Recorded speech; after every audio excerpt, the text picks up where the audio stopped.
Morning guys, Mark Ferrasci, Protect Dog Training. Heading down to early on a Saturday morning to a protection dog class. It's actually very unique in the respect that it's run by ex-law enforcement, and it's got a lot of history behind it as far as the folks that are doing the class. It's scenario type training and scenario work with law enforcement. So it's a pretty cool class. They've got a large group that goes out, about 40-50 people that show up. So the class has gotten more for me as a professional trainer than just the class, because I have some relationships with them and stuff. I can kind of do what I want to on the outside edges and things. And so without many people, Luna, that little bird dog I got in, I'm going to take her, and I'm early, so I'm going to get out on the agility course, and I'm going to go ahead and run her through that. And then all those dogs mingling before class will allow me to be able to have that kind of a saturation with the dogs that are all under control, because everybody's got their dogs on a leash, being cautious and not wanting to get into problems. And that will be able to be emulated to the dog as far as what I need out of her. I don't think I'm going to run her through an hour of going out there in obedience, because she's not at that point yet. She's just a baby.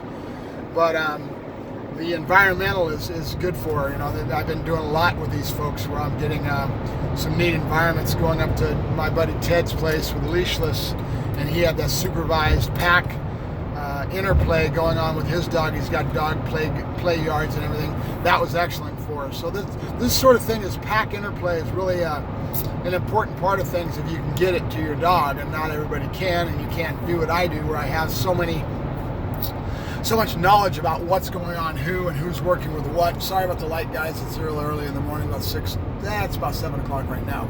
I was up at 5:30 to get ready for the class.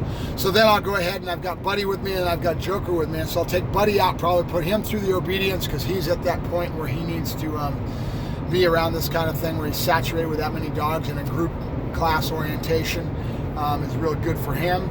And there's a couple exercises that he can't do in the advanced side, so then I put him away and I bring out Jokers and give him a couple bites. So all my dogs get to party a little bit and have a little bit of good training time. But, well, I guess what I'm trying to accent with this video and trying to get across to you guys is manipulation of environment, okay, is very important in what you do, and thinking of it as everything that you do in life, the dog is learning, right?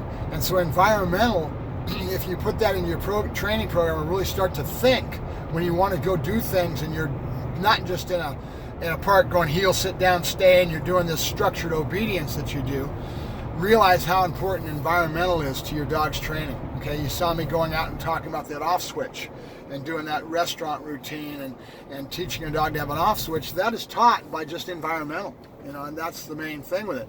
And so being knowledgeable enough to be able to understand how you would set up the environment that's best for that individual dog is important. I'll give you a good example of that. I go to Home Depot a lot. Well, on Home Depot, you've got certain days that you have a lot more foot traffic. And if I have a dog that maybe not be ready for that kind of a saturation of heavy foot traffic, I'm not going to put the dog through it, right?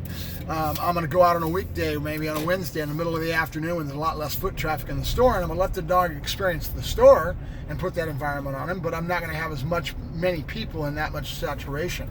So then I'll go out on the weekend maybe, and that's when I know something's going on, or go to an outside event that I can have a dog. That's thousands of people, right? Well, we don't have that right now with the COVID situation, but you get my point.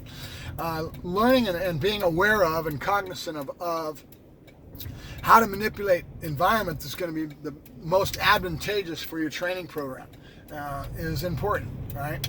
So right now I'm using this class because I know what this class environmentally is going to give me, right?